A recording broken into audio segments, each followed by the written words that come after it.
अस्सलामुअलैकुम। एक बड़ा अहम मामला है इस वक्त पाकिस्तान में और वो है कोविड की सूरत हाल से मुतालिक। नाज़रीन, एक लंबे अरसे के बाद एक बार फिर कराची में लॉकडाउन लगा दिया गया। कोरोना वबा के बाद सिंध में जो लॉकडाउन लगाया गया, जिस पर ताजरों और आवाम का शदीद रद्द अमल सामने आ रहा है, लेकिन इतने अरसे बाद अचानक फिर से लॉकडाउन की ज़रूरत क्यों पड़ी? हालात हैं क्या? इस वक्त की सूरत हाल को समझने के लिए भारत की हालात को याद कर लें। ज्यादा पुरानी नहीं, 2-3 माह पहले की बात है कि जब भारत में डेल्टा वेरिएंट ने अपना असर दिखाना शुरू किया। 1 अप्रैल को 81,000 केसेस रिपोर्ट हुए, जो 30 अप्रैल तक 4,21,000 तक जा पहुंचे। अस्पतालों में जगह नापैद हो गई, ऑक्सीजन खत्म हो गया। भारत में शमशान घाट में शोले एक लम्हे को ना बुझे। ये तमाम मनाजिर हम सब ने देखे। ये डेल्टा वेरिएंट ही था जिसने भारत में इतनी तबाही मचाई और यही डेल्टा वेरिएंट अब कराची में राज कर रहा है। कराची में कोरोना के 100% मुस्बत केसेस डेल्टा वेरिएंट के ही हैं, लेकिन ये भारतीय डेल्टा वेरिएंट पाकिस्तान में कैसे फैल गया? क्योंकि हम अपनी जिम्मेदारी निभाना भूल गए। हमने भारत के हालात पर आंसू तो बहाए, लेकिन खुद एहतियात का दामन छोड़ दिया। समाजी फासले तो छोड़े, हमने मास्क का इस्तेमाल भी छोड़ दिया। क्या हुकूमत खबरदार करती रही? हर बार बार बार हुकूमत वैक्सीन लगवाने की तलकीन भी करती रही, उसे भी यकसर नजरअंदाज कर दिया गया। नतीजा यह हुआ कि कमजोर पड़ता कोरोना हमारी कमजोरी के बायस एक बार फिर ताकत पकड़ने लगा। और यही वजह है कि जिसने सिंध हुकूमत को इस इंतहाई इकदाम पर मजबूर कर दिया है। दूसरी जानिब कराची मुल्क की मईशत में रीढ़ की हड्डी की हैसियत रखता है और आज यहां एक बार फिर लॉकडाउन का आगाज हुआ है। कारोबार बंद है, तालीमी इदारे बंद कर दिए गए, गरीब की रोजी रोटी के जराए भी बंद हो गए। लेकिन इस सब का आज बात करेंगे, हमारे साथ माहिरीन मौजूद होंगे। लेकिन उससे पहले जो कोरोना की बिगड़ती सूरत हाल है उस पर आपको एक रिपोर्ट दिखाते हैं, फिर मजीद तफसील होगी।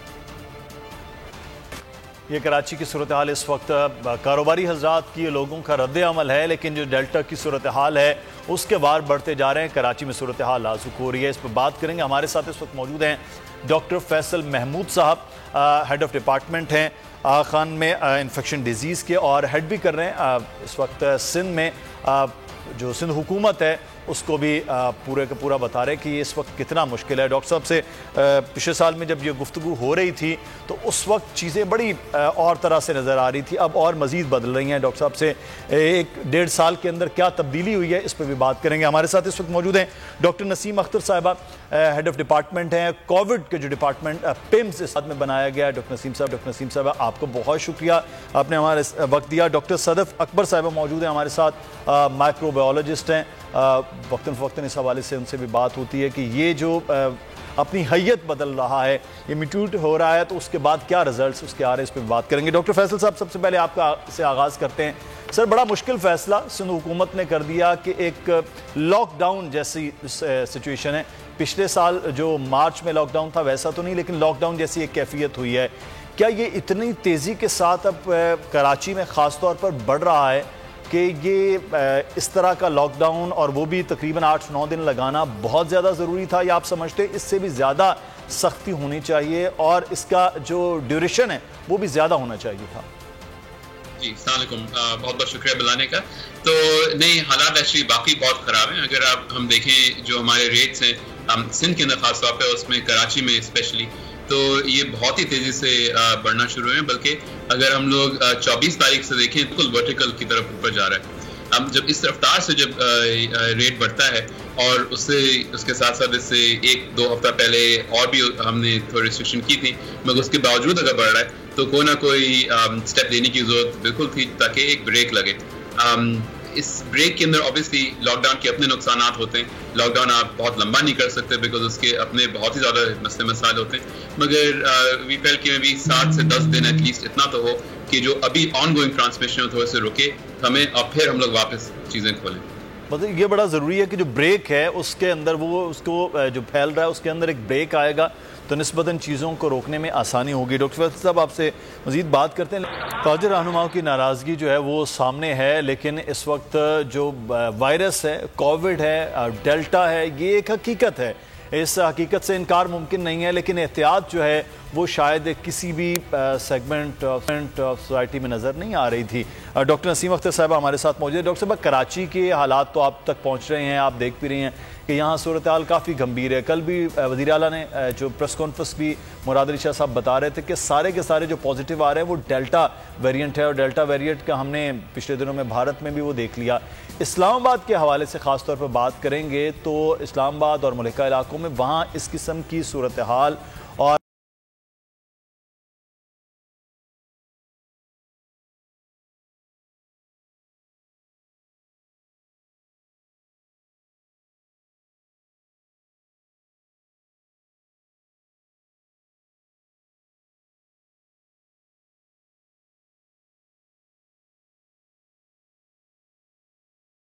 हम देखें तो काफी हद तक ये कंट्रोल हो चुका था, बल्कि एक टाइम था कि हम सोच रहे थे कि इस्लामाबाद इस पर कोविड फ्री कहलाने के काबिल हो गए।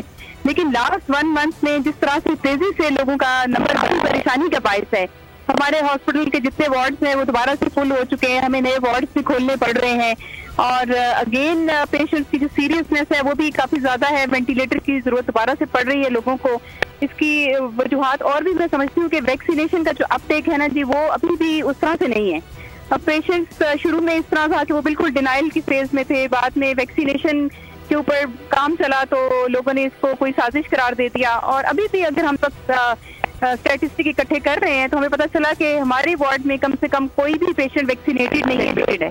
तो ये बड़ी परेशानी की बात है। बहुत ज्यादा मैस लेवल पे अवेयरनेस की दोबारा से जरूरत है।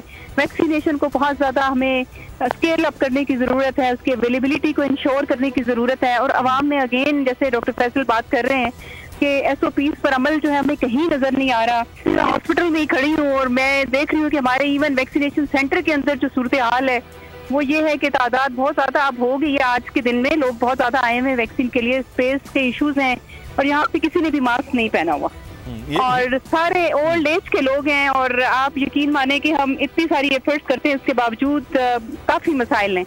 तो ये इतने सारे प्रॉब्लम्स हैं। हालांकि ये मेरा ख्याल है सॉल्व किए जा सकते हैं, लेकिन उसके बावजूद मास्क पहनेंगे भी तो सही नहीं पहनेंगे, और वो कोई प्रॉपर उस तरह से नहीं है SOPs। तो यही हाल मार्केट का है, प्लाजास का है, और अगर यही सूरत हाल रही तो फिर कराची वाली सिचुएशन यहाँ पे भी पैदा हो सकती है। इसको अभी से कंट्रोल करने की जरूरत है। बड़ा एक अहम मामला आप बात कर रहे हैं कि सिर्फ 5 रुपए का मास्क लगाने से, और वो भी अपनी हिफाजत है और दूसरों की हिफाजत है, इसमें तो कोई ऐसी साजिश भी नहीं है, लेकिन हम शायद वो रवैया नहीं अपना रहे होते हैं। डॉक्टर सदफ साहबा, ये जो डेल्टा वेरिएंट है, आप माइक्रोबायोलॉजिस्ट हैं, मैं आपसे जानना चाहूँगा, ये पहले जब आया तो जी पहले इसकी और सूरत हाल थी, फिर हम ये जब भी गुफ्तगू कर रहे हैं जी इसकी हैयत बदल रही है, शक्ल बदल रहा है, ये ताकतवर हो रहा है जी। अब फिर जी ब्राज़ील हो गया, फिर उसके बाद अफ्रीकन वेरिएंट आ गया, UK वेरिएंट आ गया, जो इसे इंडियन डेल्टा वेरिएंट भी कहते हैं। ये क्या चीज़ क्या है कि ये इतना ख़तरनाक है? ये कहा जा रहा है माहिरीन की जानिब से कि पहलों से ज़्यादा ये ज़्यादा इफ़ेक्ट करता है किसी भी शख्स को। जी अस्सलाम वालेकुम। सबसे पहले तो बहुत बहुत शुक्रिया कि आज के इस प्रोग्राम में आपने मुझे इनवाइट किया। वाकई देखें, जो हम बात कर रहे हैं कि जो ये जो हमारे पास डेल्टा वेरिएंट है, ये अभी हमारे पास इससे पहले जितनी भी हमारी वेव्स आई, first wave, second wave, third wave, ये इसने अपने आप को, हर वायरस में जो है अपने आप को जो है म्यूटेट करने की पावर होती है। वो अपने आप को स्ट्रॉन्ग से स्ट्रॉन्गेस्ट वो अपने आप को जो है करते जाते हैं। अब ये जो डेल्टा वेरिएंट है, ये अब इस लिहाज से ज़्यादा ख़तरनाक है और ये फैल रहा है कि ये कम से कम 40 से 90% तक जो है ये मुतादी होता है। यानी एक फर्द से दूसरे फर्द में इसके फैलने की शरह बहुत ज़्यादा होती है। और स्पेशली जो हमारे पास वीक इम्यून सिस्टम के हामिल अफराद होते हैं या डिफरेंट कोमॉर्बिड डिजीज़ में मुब्तला जो लोग होते हैं, उनकी क्योंकि ऑलरेडी इम्यून सिस्टम वीक होता है, तो उनकी बॉडी में अगर ये वायरस एंटर हो जाता है तो फिर उसमें एक ख़ास किस्म की जो म्यूटेशन होती है। फिर वो अपने आप को इतनी तेज़ी से जो है डिवाइड कर रहे होते हैं कि उनके फिर वो ऑर्गन्स को, उनके डिफरेंट बॉडी पार्ट्स को फिर वो जो है डैमेज करना स्टार्ट कर देते हैं। और फिर इसी वजह से जो है फिर स्पेशली जिन अफराद की जो है क़ुव्वत मुदाफ़अत वीक होती है, वो फिर इससे जो है फिर बहुत ज़्यादा मुतासिर हो जाते हैं। और फिर इसमें एक चीज़ मैं और भी ऐड करूँगी कि इसके जो साइन एंड सिम्टम्स हैं वो भी जो है, जो बाकी हमारे पास इससे पहले कोविड की वेव थी उससे हट कर है, उससे डिफरेंट है। कि पहले हमारे पास जो कोविड की वेव आई थी उसमें हमारे पास लोगों को सांस लेने में जो है बहुत ज़्यादा इशू हो रहा था, उनको बहुत ज़्यादा कफ की प्रॉब्लम थी, फीवर था, सूंघने और चखने की उनकी जो है हिस्स मुतासर हुई थी। लेकिन ये वाला जो हमारा डेल्टा वेरिएंट है, इसमें क्योंकि लोगों को ज़्यादातर गैस्ट्रो इंटेस्टाइनल डिजीज़ की प्रॉब्लम हो रही है, उनके पेट में दर्द है, मतली है और फिर साथ साथ गले की सूजन और फ्लू, और ये सब चीज़ें ऐसी अलामात हैं जो आम तौर पर लोगों को हो रही होती हैं। क्योंकि अभी ईद उल अज़हा के बाद बहुत से लोगों को गैस्ट्रो इंटेस्टाइनल डिजीज़ की जो है प्रॉब्लम हुई, मतली, पेट में दर्द, वॉमिटिंग, इस तरह के इश्यूज हुए। और फिर फ्लू तो हमारे साथ लोगों को जो है पूरे साल एलर्जी कंडीशन में भी लोगों को हो रहा होता है, और जैसे कि आजकल बेहतर है, तो लोग इसको जो है ना आम फ्लू समझकर भी अवॉइड कर रहे हैं। लोग इसको जो है डेल्टा वायरस नहीं कर रहे हैं। वो ये समझ रहे हैं कि अगर मुझे फ्लू हुआ है या अगर मुझे कोई मैदे की जो है प्रॉब्लम हो रही है तो मुझे ये जो है नॉर्मल, जैसे हमारे पास इश्यूज होते हैं वो। अगर आपके पास अगर आपके घर में या आपके इर्द गिर्द या आपको अगर किसी भी किस्म का फ्लू हुआ है, अगर आपको जो है मोशन, डायरिया, वॉमिटिंग, इस तरह की कोई प्रॉब्लम हुई भी है, तो फौरी तौर पर आपको जो है अपना कोविड का पीसीआर टेस्ट लाजमी करवाएं। पीसीआर टेस्ट से तो शायद हम वैसे ही भाग रहे होते कि शायद अपने आप को तसल्ली नहीं है, तो बहरहाल ये अलामात कुछ नहीं भी होती हैं। मैं ज़ाती एक्सपीरियंस बताऊं कि मुझे किसी किस्म की कोई अलामात नहीं थी, लेकिन एक छोटे से बुखार के बाद टेस्ट हुआ और उसके बाद भी कुछ भी नहीं था, लेकिन बहरहाल पॉजिटिव थे। इसलिए अपने आप को थोड़ा महफूज रखिए। डॉक्टर फैसल साहब ने उस वक्त तमाम तर मशवरा हमें दिया कि आप बिल्कुल महफूज हैं और सेफ हैं। लेकिन डॉक्टर साहब, इस वक्त मैं जानना चाहूँगा, ये जो डेल्टा वेरिएंट के कल आपकी हॉस्पिटल की आपकी जो रिसर्च है वो शेयर भी की जा रही थी वज़ीर आला साहब की जानिब से भी कि इतने लोग पॉजिटिव सारे के सारे डेल्टा में आए। सर, ये किस किस्म के ज़्यादा मरीज़ बने हैं जिनकी बिल्कुल वैक्सीनेशन नहीं थी, और ये क्या कोई उम्र के हिसाब से भी किसी जवान लोग भी हैं, बूढ़े भी हैं, या जिनकी वाकई जैसे डॉक्टर साहब कह रही हैं कि जिनकी जो इम्यूनिटी है वो कमज़ोर होती है तो उनको ज़्यादा इफेक्ट हो रहा होता है? इस डेल्टा वेरिएंट की रिसर्च क्या बता रही है सर? तो इसमें दो तीन चीजें एक्चुअली बहुत जरूरी है बताना। एक तो ये कि याद रखें जो नॉर्मल जो टेस्ट होता है पीसीआर का, वो आपका डेल्टा वेरिएंट या नॉन डेल्टा वेरिएंट का नहीं बताता। तो ये जो खबरें बहुत आती हैं कि इतने सारे लोग डेल्टा वेरिएंट के साथ दाखिल हुए हैं, ये प्रॉबेबली सच नहीं है, क्योंकि जब हम डेल्टा वेरिएंट का टेस्ट करते हैं तो वो जो पीसीआर हो जाता है उसके बाद करते हैं। तो ऐसा कोई हमारे पास टेस्ट नहीं है कि फटाफट बता जाए कि उनको डेल्टा वेरिएंट है कि नहीं है। सही। यहाँ पे जो हम जो तहकीक कर रहे हैं, ये डॉक्टर ज़ारा कर रही हैं WHO के साथ मिलके और NIH और सिंध गवर्नमेंट के साथ मिलके, कि जो हमारे पास मरीज आते हैं उनका हम रैंडम, यानी कि उनमें से कुछ लोगों का हम लोग टेस्ट करते हैं हफ्ते में, और हफ्ते में भी देखते हैं कि इसमें से कौन कौन से वेरिएंट आ रहे हैं। और ये ज़रूर है कि जैसे जैसे हफ्ते गुजर रहे हैं तो डेल्टा वेरिएंट की शरह में इजाफा हो रहा है। अब वो मरीज कैसे हैं और क्या हैं, उस पर अब हम काम कर रहे हैं, तो उसमें मैं भी ज़्यादा नहीं बता सकता। अलबत्ता ये ज़रूर है कि ये हम उन लोग पेशेंट में देख रहे हैं जो कि ऑलरेडी दाखिल हैं, यानी कि इनकी ज़्यादा शदीद बीमारी है। सही, बिल्कुल डॉक्टर साहब जो आप बात करें इस पर एहतियात के हवाले से भी बात करते हैं और जो वैक्सीनेशन है उस पर भी बात होगी, लेकिन हमें इस वक्त बार बार जो है वो ताजरों के हवाले से ये हो रही है बात कि वो इस लॉकडाउन के हवाले से ख़ास से बरहम नज़र आ रहे हैं। हमारे साथ हकीम शाह साहब मौजूद हैं, चेयरमैन हैं ऑल कराची ताजर अलायंस के। बहुत शुक्रिया हकीम शाह साहब आपके वक्त का। ये बाज़ार बंद कर दिए गए, दुकानें बंद कर दी गई हैं, कारोबार बंद है, ताजिर मान नहीं रहे हैं, लेकिन सूरत हाल इस वक्त कराची में ख़ास तौर पर और बाकी बिलुमुम सिंध में वो खासी गंभीर हो रही है कोविड की वजह से, ये जो डेल्टा वेरिएंट है। तो सर 8-9 दिनों के बंदिश से क्यों इतनी ज़्यादा नाराज़गी है ताजरों की? देखें, इस वक्त कोरोना की जो छोटी लहर है इसमें कोई शक नहीं है कि जिससे बताया जा रहा है कि केसेस बहुत ज़्यादा बढ़ते जा रहे हैं, लेकिन अफसोस की बात यह है कि जब भी लहर आती है और केसेस बढ़ते हैं तो नज़ला ताजरों पर ही गिराया जाता है, जबकि हुकूमत की तरफ से अब तक कोई ऐसी पॉलिसी नहीं बनाई गई कि कोरोना के साथ साथ कारोबार या मईशत को किस तरह चलाया जाए। अब तक चौथी लहर आई है, लेकिन हुकूमत अपनी नाकस पॉलिसियों और के लिए सिर्फ और सिर्फ लॉकडाउन पर चली जाती है। इस वक्त कराची शहर में 45 लाख से जायद योमिया उजरत पर काम करने वाला मजदूर तबका है। छोटे ताजिर जो है वो फिस चुके हैं, वो अब कारोबार करने के लायक नहीं रहे। हम नहीं चाहते कि कोरोना की वबा मजीद फैले। हमने हमेशा हुकूमत से जब भी मुलाकात की है हमने उनसे कहा है कि हम इस वबा को रोकने के लिए आपका भरपूर साथ देने के लिए तैयार है, बल्कि हमने हुकूमत से कहा था कि हम अपने ऑफिसेज आपको देंगे, आप वैक्सीनेशन सेंटर्स बनाएं तमाम मार्केटों में ताकि जल्द अज जल्द जो मार्केटों में नेट हो।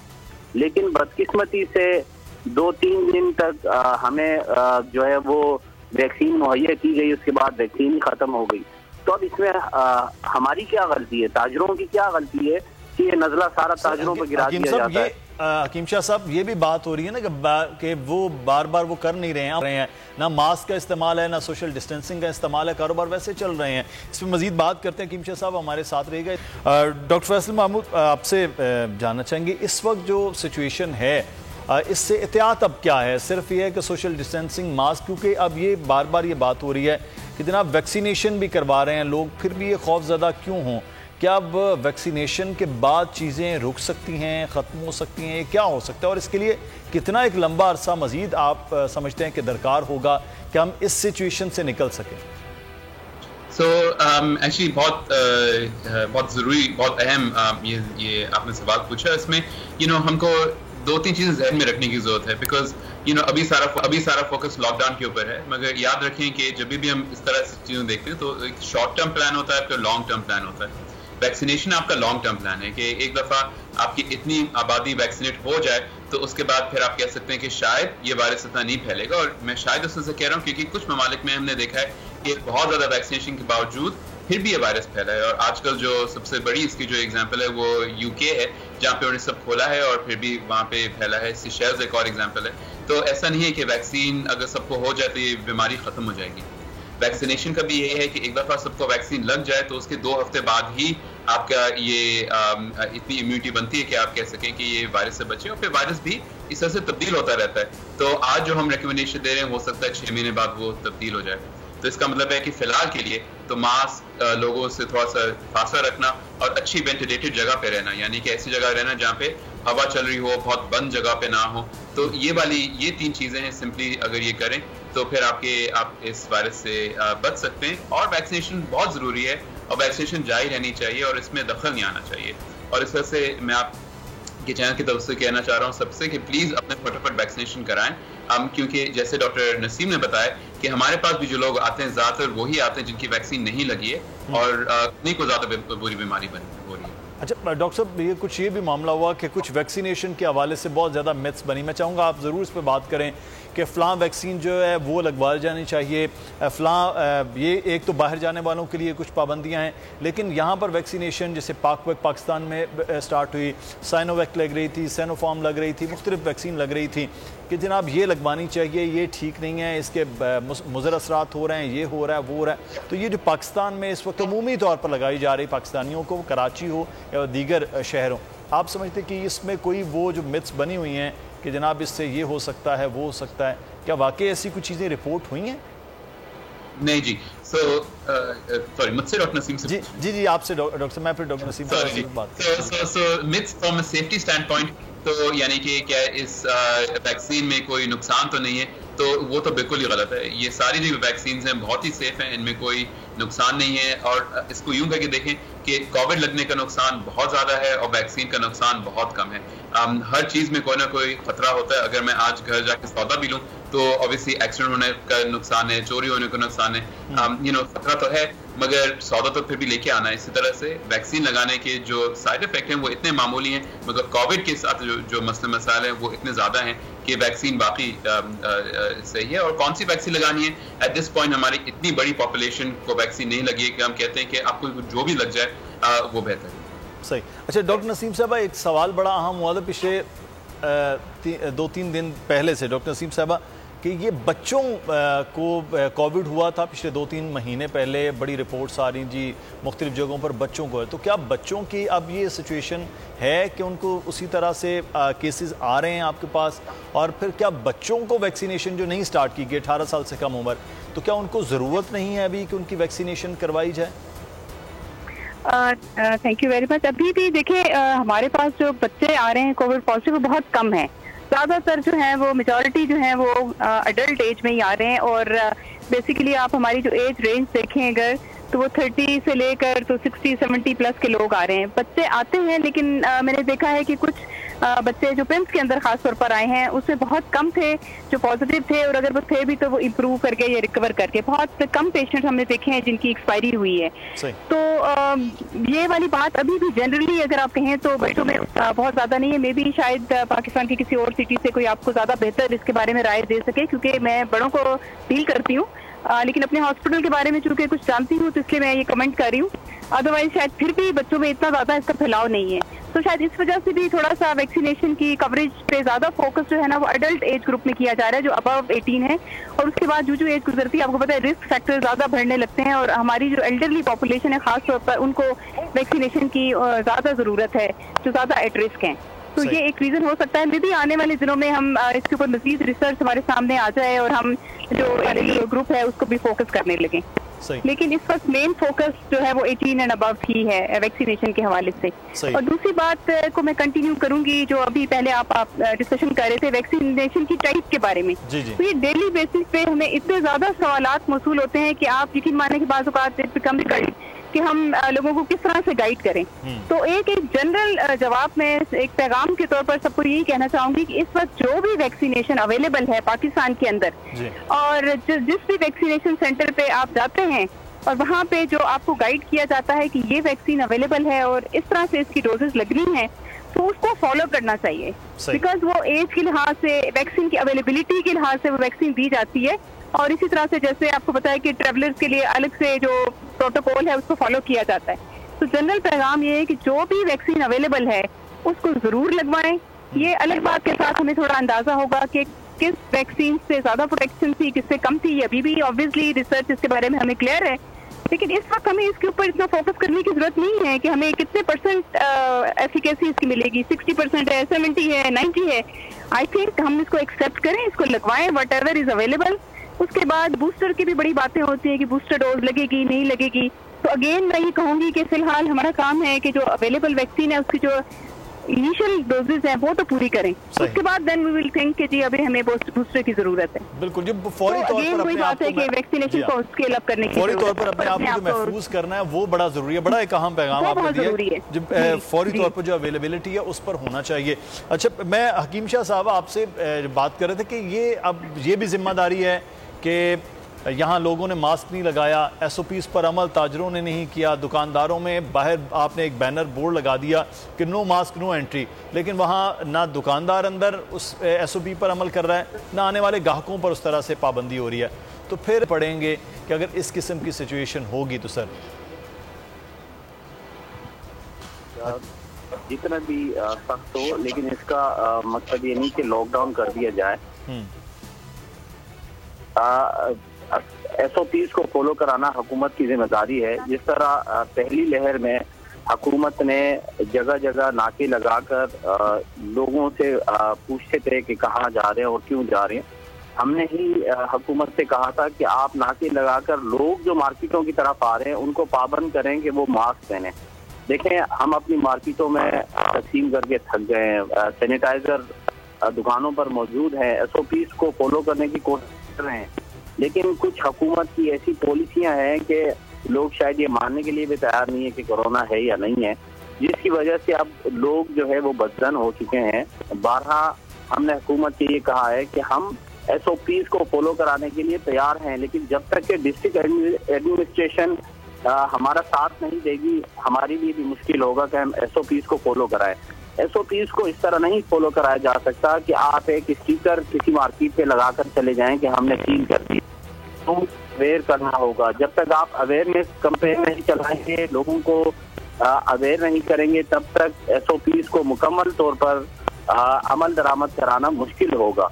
और इस वक्त भी हम नहीं चाहते कि हम कोरोना के हकीम साहब, अवेयरनेस तो मीडिया के जरिए भी हो रही मुसलसल, हुकूमत भी बार बार कह रही है, आप लोग भी बात कर रहे हैं, लेकिन शायद 2.5-3 करोड़ की आबादी पर कोई डिस्ट्रिक्ट एडमिनिस्ट्रेशन या सूबाई हुकूमत डंडा लेके ये नहीं करवा सकती। ये आवाम का फ़र्ज़ है कि वो अपनी हिफाजत करें, अपना समाजी फासले को बरकरार रखें, मास्क का इस्तेमाल करें, फिर ही इस मरज़ से बचा जा सकता है, इस वबा से आप महफूज हो सकते हैं। बहुत शुक्रिया, हकीम शाह साहब हमारे साथ मौजूद थे। और ताजर काफ़ी परेशान है जी कि इस वक्त अगर 8 दिन कारोबार बंद हो गया तो उसके बाद उनके लिए मुश्किलात मज़ीद बढ़ेंगी, लेकिन अगर ये कारोबार नहीं बंद होता है और जितनी तेज़ी के साथ ये मरज़ फैल रहा है इसके लिए फिर कराची के जो 2.5-3 करोड़ आबादी है वो भी खासी नुकसान में जा सकती है।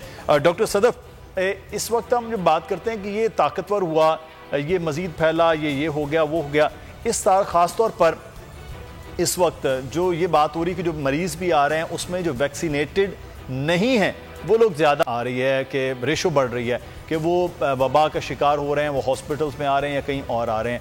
तो ये जो आप समझते हैं कि ये सिलसिला ऐसे ही जारी रहेगा कि 1, 2, 3, 4, 5 मुख्तलिफ वेरिएंट बने हैं, तो इसको जब तक पूरी दुनिया में कम से कम कोई 70-80% लोग नहीं हो जाते हैं वैक्सीनेटेड, तब तक हम इस मरज़ के साथ ही रहेंगे। इसका मतलब इसकी हैयत, इसकी शक्ल बदलती रहेगी। बिल्कुल, देखिए अभी जो रिसर्च मुख्तलिफ इक़साम की जो रिसर्च आ रही है उसके मुताबिक अभी जैसे ये फर्स्ट वेव, थर्ड वेव, इसके बाद ये फोर्थ वेव है, इसके बाद फिफ्थ वेव, सिक्स वेव, इसके बाद अभी और भी इसकी आएंगी। तो अगर हम वैक्सीनेशन लगवा लेते हैं, क्योंकि देखें अगर एक शख्स अपने आप को वैक्सीनेटेड करवा लेता है तो वो काफ़ी हद तक अपने आप को सिक्योर कर लेता है, उसको एक तरीके से जो है सेफ्टी शील्ड मिल जाती है कि वो कोविड-19 से अपने आप को 70-80% तक महफूज रख सकता है। लेकिन अगर कोई शख्स मुकम्मल तौर पर ही वैक्सीनेटेड नहीं है, ना ही सिंगल डोज ना ही उसने सेकंड डोज लगवाई हुई है, तब वो जो है मुकम्मल तौर पर जो है समझ लें उसके पास कोई भी जो है इस तरह की सेफ्टी शीट अवेलेबल नहीं होती है। अच्छा, इसमें ना मैं एक चीज़ और भी ऐड कर दूं कि बहुत सारे लोग हमारे पास जैसे फर्स्ट डोज, जैसे अगर हमारे पास मुख्तलिफ इक़साम की वैक्सीन अवेलेबल है, कुछ हमारे पास जो है वैक्सीन सिंगल डोज की हैं, कुछ आपके पास सेकंड डोज की हैं। अगर आप सिंगल डोज की वैक्सीन इस्तेमाल कर रहे हैं तो वो फिर आपको उसकी एक ही डोज इनफ है। लेकिन अगर आपने डबल डोज की वैक्सीन इस्तेमाल की है तो फर्स्ट डोज लगवाने के बाद लाजमी तौर पर आपको अपने जो है उसकी सेकंड डोज को कंप्लीट करना चाहिए, क्योंकि फिर आपके पास उसकी एफिकेसी इतनी ज़्यादा नहीं होती है जो आपको रिक्वायर्ड होती है। क्योंकि देखिए अभी भी एक जो हालिया डॉक्टर साहब, अगर उसमें भी खास कुछ 4 हफ्ते का रखा गया, 6 हफ्ते तक, अगर उसमें नहीं कोई करवा पाता तो फिर क्या पहली डोज का असर खत्म हो जाएगा कि दोबारा से फिर वही कोर्स मुकम्मल करना पड़ेगा? उसका क्या होगा? नहीं, पहली डोज का जो है टाइम रहता है। अगर आपकी डोज जैसे अभी आपकी फर्स्ट डोज लगी है, उसके बाद आपको कुछ टाइम बाद यानी कि 1 महीने बाद आपको जो है सेकंड डोज लगवानी है, तो उसके बाद आपको 5-6 महीने तक का उसका जो है टाइम पीरियड होता है, आप अपनी सेकंड डोज उसको जो है कवर कर सकते हैं। लेकिन सेकंड डोज आप कोशिश करके जो आपके पास टाइमिंग है उसमें आप लाजमी तौर पर लगवा लें, क्योंकि देखिए मैं आपको वही बता रही हूँ कि अभी जो हालिया इसमें जो रिसर्च आ रही है उसमें जिन लोगों ने जो है वैक्सीनेशन करवाई हुई है उनको 80% तक वो लोग सिक्योर हो जाते हैं। और इसमें ना मैं एक चीज़ और भी मैं ऐड करूं कि हमें चाहिए कि जो है ज़्यादा से ज़्यादा वैक्सीनेशन सेंटर्स बनाए गली मोहल्लों में, अपने हमारे तमाम जो सेक्टर्स हैं उन सब में, क्योंकि देखें अभी जहाँ पर वैक्सीनेशन हो रही है वहाँ पर जो है कोई भी SOPs को फॉलो नहीं कर रहा है। उल्टा हम लोग खुद ही उन सब चीज़ों को जो है बालाए ताक रख कर लोगों को वहाँ पर इन्वाइट कर रहे हैं कि आप वहाँ पर आएँ, वैक्सीनेशन करवाएं। एक के ऊपर एक शख्स वहाँ पर मौजूद है, कोई भी वहाँ पर चले सिर्फ मास्क का इस्तेमाल करें। लेकिन अगर आप इतनी ज़्यादा बिल्कुल एक तरीके से फिजिकल डिस्टेंसिंग को मेंटेन नहीं रखेंगे तो फिर आपको वहाँ पर मास्क का भी कोई इतना ज़्यादा फ़ायदा हासिल नहीं होगा। बिल्कुल, ये डॉक्टर साहब ये बड़ी अहम बात की, क्योंकि कल भी वज़ीर आला सिंध मुराद अली शाह साहब ने भी ये बात की कि उलमा से जब बात हुई तो उन्होंने कहा कि आप हमारी मसाजिद तो एक एज ए कम्युनिटी सेंटर के तौर पर इस्तेमाल किया जाना चाहिए, वहाँ पर अमला मौजूद हो, लेकिन अमला इतना ज़्यादा नहीं होता है, तो वहाँ ये वैक्सीनेशन का अमल शुरू किया जाए कि मैक्सिमम जगहों पर हो ताकि हम जल्दी से जल्द और ज़्यादा से ज़्यादा लोगों को वैक्सीनेट कर लें। लेकिन डॉक्टर फैसल महमूद साहब, मैं आपसे बात करूँगा, ये दोबारा से जो है वो चीज़ें फैल रही हैं जिन लोगों को वैक्सीनेशन हुई है, बहुत सारे ऐसे कुछ केसेस भी आए हैं, तो उसकी क्या वजूहत है? लेकिन इससे पहले एक अवामी रद्द अमल के हवाले से बात कर लें। हमारे नुमाइंदे कफ़ील अहमद हमारे साथ इस वक्त मौजूद हैं। कराची में लॉकडाउन हुआ है, आवाम बाहर निकली और आवाम कह रही है कि हमारे साथ ये ज्यादती है। कफ़ील आगाह कीजिएगा, कहाँ मौजूद हैं और लोगों का क्या रद्द अमल, आज पहला दिन है लॉकडाउन का, इस पर आ रहा है? रिपोर्ट कर रहा हूँ बोरी बाजार सदर से, और मेरे कैमरे में नली दिखाएंगे कि तमाम मार्केट्स, तमाम दुकानें मुकम्मल तौर पर बंद हैं। लॉकडाउन के बायस जो है वो मुकम्मल तौर पर बंद हैं। कुछ ताज़िर हजरात मेरे साथ मौजूद हैं। सर, ये बताइएगा कि लॉकडाउन लगा दिया गया है 8 अगस्त तक, क्या कहेंगे, किस हद तक आप लोग समझते हैं सही है, केसेस में कमी लाने में इसके साथ मुआविन साबित होगा, ये क्या कहेंगे? यार, मुआविन साबित तो हो सकता है, लेकिन उस सूरत में कि लॉकडाउन के साथ आवाम SOPs का ध्यान रखें और उस पर अमल करें, एहतियात रखें, वैक्सीनेशन करवाएं और साथ जाके जो है सबसे ज़्यादा गवर्नमेंट का फ़र्ज़ है कि गवर्नमेंट भी आवाम को और ताजिरों को जो है वो सपोर्ट करे। बच्चे हैं छोटे छोटे यार, अब हम लोग सुबह से आए हुए हैं, यहाँ खड़े हुए हैं, रोज़ी के लिए पैसे नहीं है जेब में, क्या करें। अब ये इतने बड़े बड़े लोग हैं, इनको इन चीज़ों का इल्म ही नहीं है। सही जी, ये वो तबका है जो कि इस वक्त कोरोना से मुतासिर, और उनका यही कहना है कि इनको जो है वो उस तबका जो कि दिहाड़ीदार और मजदूर तबका है उसका कम अज़ कम एटलीस्ट ख्याल करना चाहिए कि उनके लिए क्या ऑल्टरनेट है या उनको इससे जो है वो किस तरह कंपनसेट किया जाए। दूसरी जानिब इस वक्त जो है वो मुकम्मल तौर पे बड़े और छोटे तिजारती मराकज़ बंद हैं जो कि 8 अगस्त तक जो है वो बंद रहेंगे। जी ठीक है, कफील हमें आगाह कर रहे थे बोरी बाजार की सूरत हाल से मुतालिक। बहुत शुक्रिया कफील आपका। डॉक्टर फैसल महमूद साहब, ये कुछ केसेस बहुत कम ऐसे केसेस आए हैं सामने कि जिनको वैक्सीनेशन हो गई लेकिन उसके बाद दोबारा से उनको कोविड सिचुएशन हो गया, पॉजिटिव आ गए वो लोग, हालांकि वो बहुत ज़्यादा सवेर उनकी कंडीशन नहीं थी। लेकिन सर जब डोज लग भी जाएं उसके बाद इस किस्म का दोबारा से बंदा इफेक्ट हो सकता है और इसकी क्या वजूहात होती हैं? जी, तो ये एक्चुअली हम कुछ नहीं, हमने कई पेशेंट देखे जिनको वैक्सीन लग चुकी है और उसके बाद उनको कोविड हुआ है। और ये याद रखने की ज़रूरत है कि इन वैक्सीन की सबसे ख़ास बात यह है कि यह आपको शदीद बीमारी से बचाता है, यानी कि ऐसी बीमारी जिसके लिए आपको अस्पताल में दाखिल होने की ज़रूरत पड़े, आपको ऑक्सीजन की ज़रूरत पड़े या खुदा न खासा मौत वाक़ई हो। और इन वैक्सीन की ख़ास बात यह है कि ये इनसे बचाता है। अलबत्ता हल्की फुल्की बीमारी या ऐसी बीमारी जिसमें से बुखार हो, थोड़ी खांसी हो और तभी ठीक हो जाए, उससे शायद इतना ज़्यादा ना बचाए। एंड हम चाहते यही हैं कि अगर किसी को कोविड हो भी खुदा न खासा तो वो ज़्यादा शदीद बीमारी ना हो, और वैक्सीन यही करता है। तो दूसरी चीज़ ये है कि फ़र्ज़ करेंगे मैं बोलूँगा एक वैक्सीन है जो कि 80% लोगों को बचाता है, तो इसको 20% लोगों को फिर भी शायद होने के चांस होता है, मगर 80% काफ़ी बड़ी नंबर है। और इसका ये मतलब नहीं कि भाई अगर मुझे कोविड होना ही है तो मैं वैक्सीन क्यों लगाऊं। आप इस वजह से लगाएं क्योंकि अगर आपको वैक्सीन लगाएंगे तो आपको बीमारी आपकी हल्की फुल्की होगी, खुदा ना।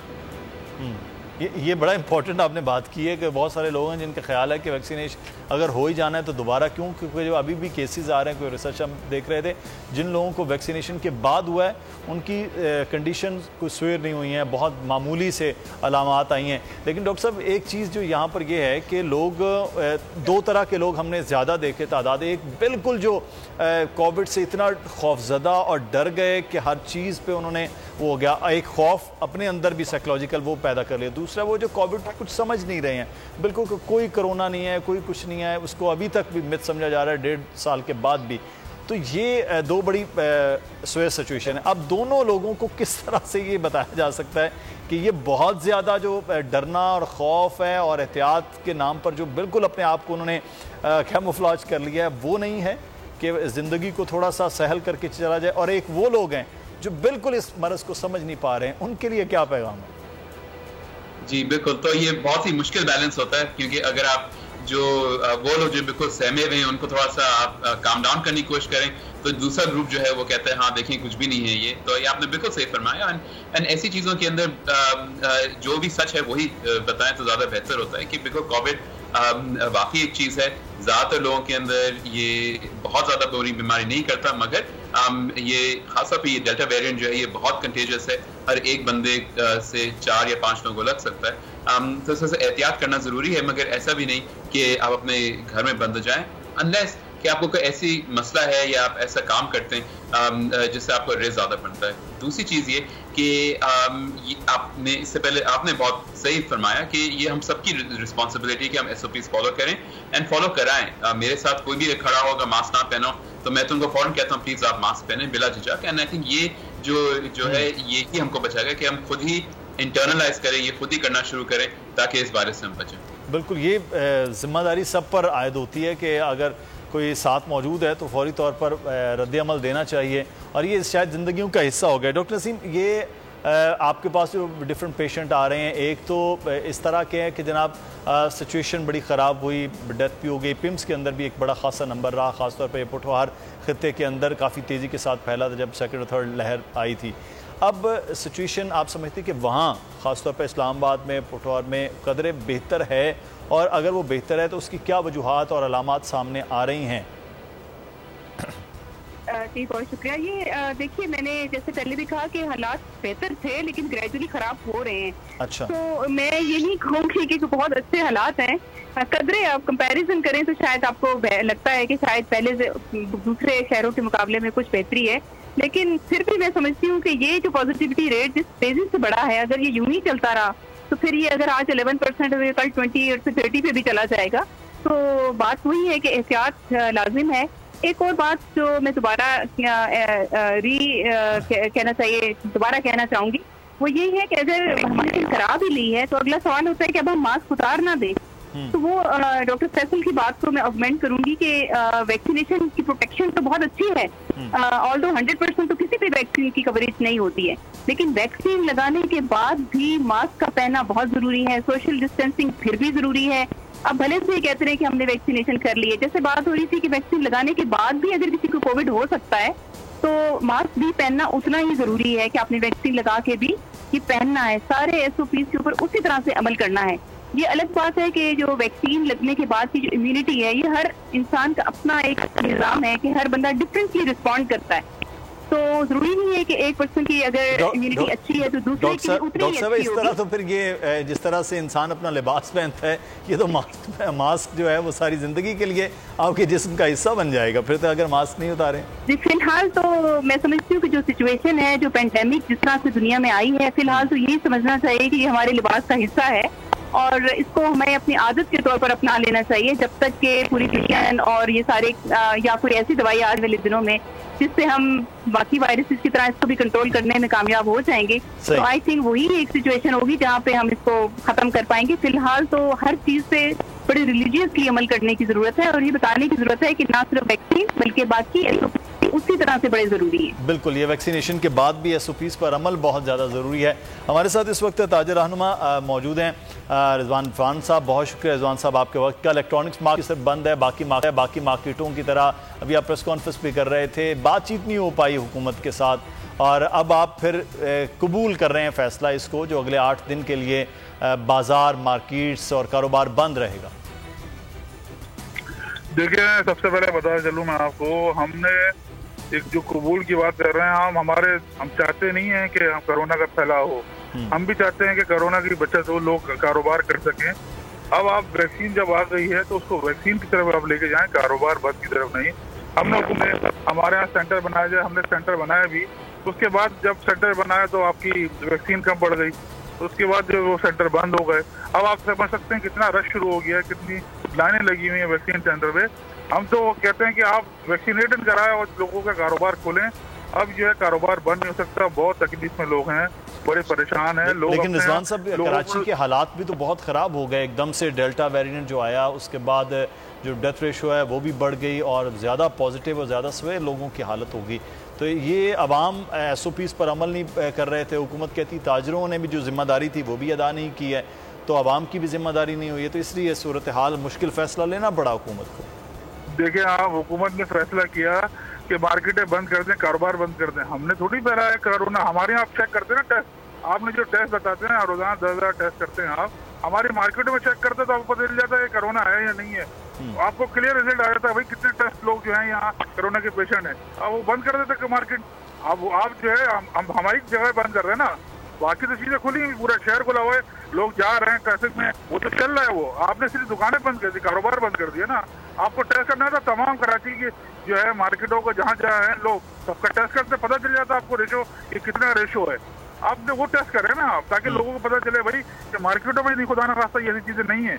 ये बाहर से जो लोग आ रहे हैं, आप जो कहते हैं जो वेरिएंट इंडिया वेरिएंट आया है वो कहाँ से आया है, वो कहीं बाहर से मुल्क से आया ना, यहाँ तो नहीं था कि यहाँ जो है लोगों ने जो है वो फैला दिया है। तो वहाँ को रोकना चाहिए आपको। पूरा जो जहाज जो है चल रहा है वो 2 घंटे जो है जहाज जो है लोग जो है वो उसमें बैठे हुए हैं और जो है एक साथ चिपक के बैठे हुए हैं और खाना अब रोकते नहीं है उसको। किसी शादी हॉल जो है वो 1 घंटे के लिए खोला जाता है, आप उसको बंद कर दिया आपने। रेस्टोरेंट के लिए 1.25 घंटे लोग आते हैं खाने खाने, वो आपने बंद कर दिए। बहुत सारी चीजें बंद कर रहे हैं आप। वो भी वैक्सीन लगा रहे हैं, जिस तरह जहाज में SOP पे करते हैं वो आप वैक्सीन पे, उस तरह वो भी वैक्सीन लगा रहे हैं और वही SOP हमने बंद कर दिया। ये तो सरासर नाजायज है ना, गलत है ये तो अभी तो बहरहाल वफाक और सूबा जो है वो इस मामले पे भी अलग अलग है, क्योंकि वफाक के अंडर जो जितने भी इदारे हैं, जो बाकी सूबे भी हैं, वो भी खुले हुए हैं।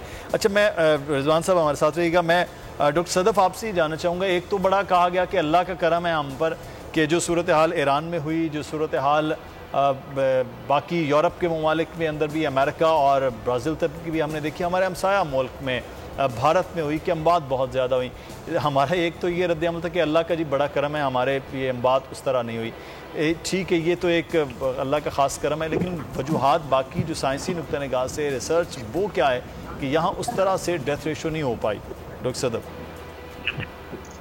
देखें, ये जो डिफरेंट वायरसेस होते हैं, सबके ये जो है जोग्राफिकल चेंजेस के लिहाज से भी और ये के इन्वायरमेंट के लिहाज से भी और टेम्परेचर वाइज भी इनका सबका इनका जितना भी इनकी एफिकेसी होती है, जो इनका अमल दखल होता है, वो डिफरेंट होता है। और ये लोगों के जो है इम्यून सिस्टम पर भी जो है डिपेंड कर रहा होता है। और फिर ये आपके वहाँ पर जो है, क्योंकि इंडिया में या बाकी जगहों पर, क्योंकि ये देखें कुछ वहाँ के इलाके ऐसे हैं जो बहुत ज़्यादा ऐसे इलाके हैं जो जहाँ पर बहुत ज़्यादा लोग एक मिक्स इन्वायरमेंट में रहते हैं, जहाँ पर बहुत ज़्यादा जो है आपको एक सोशल गैदरिंग वाला माहौल नज़र आता है।